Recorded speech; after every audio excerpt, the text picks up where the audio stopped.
စ်တင်လာတိုင်းကြိုက်ခဲပြောက်စီတွေတောက်နေပြီလားဒါတကယ်ရောလုံလောက်ရဲ့လားအားလုံးပဲမင်္ဂလာပါကျမကတော့ဒေါက်တာနှင်းစီပါခုခေတ်မှာလူကြီးလူငယ်မျိုးဒူးနာခါနာစစ်မျက်နှာတဲ့အခါမှာကြိုက်ခဲပြောက်စီတွေကိုတောက်လာကြပါတယ်ဒါနာကျင်မှုကိုခဏပဲတတ်တာစီတာပါဒီရှည်တောက်သုံးတဲ့အခါကျလို့ရှိရင်စိုင်သွေးကြောပေါက်တာတဲနဲ့ကြောက်ကပ်ပျက်စီးတာအပြင်တက်အနေအထိပါထိခိုက်လာနိုင်ပါတယ်စစ်မြစ်တွေနာရတဲ့အကြောင်းရင်းကတက်ကြီးလာလို့ဖြစ်စေဒဏ်ရာကြောင့်ဖြစ်စေဘဝလွန်သူတွေနဲ့အားကစားသမားတွေမှာအယိုးနုလေးတွေပြုံးတီးပြီးရိုးချင်းချင်းပုတ်တိုက်လို့ပဲဖြစ်ပါတယ်ဒါကိုမြင့်ပြတ်သက်တာဖို့ဆိုရင်ကြိုက်ခဲပြောက်စီတစ်မျိုးလည်းမလုံလောက်ပါဘူးအယိုးနဲ့အယိုးနုကိုပြန်လည်တိဆောက်ပေးတဲ့ဆေးမျိုးကိုလည်းတောက်ပေးဖို့လိုအပ်ပါတယ်ဒီလိုတောက်ပေးခြင်းအပြင်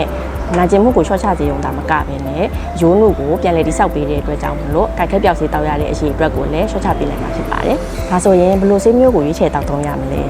glucosamine, chondroitin, collagen type 2, vitamin D3, MSM စတဲ့ဆေးတွေဟာရိုးနဲ့အယိုးနုကိုပြန်လည်တိဆောက်ပေးတဲ့အတွက်ကြောင့်မလို့အဲ့ဒါတွေပါဝင်တဲ့ဆေးမျိုးကိုရွေးချယ်တောက်သုံးသင့်ပါတယ်ခုဆိုရင်တော့ဒူးနာခါနာအတွက်ဘယ်လိုဆေးမျိုးတောက်သုံးရမလဲဆိုတာသိလောက်ပြီးထင်ပါတယ်ခြားသိချင်တာလေးတွေရှိလို့ရှင်လည်း comment မှာမေးသွားလို့ရပါတယ်